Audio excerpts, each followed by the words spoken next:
Ready to push your limits? Learn the perfect push-up technique in just 60 seconds. Start by placing your hands shoulder-width apart on the ground.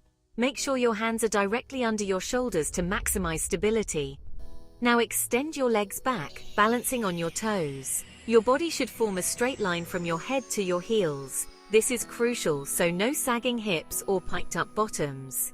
Next, engage your core and keep your elbows slightly tucked in towards your body. This small tweak protects your shoulders and increases the effectiveness of the push-up. Ready for the descent? Lower your body slowly until your chest almost touches the floor.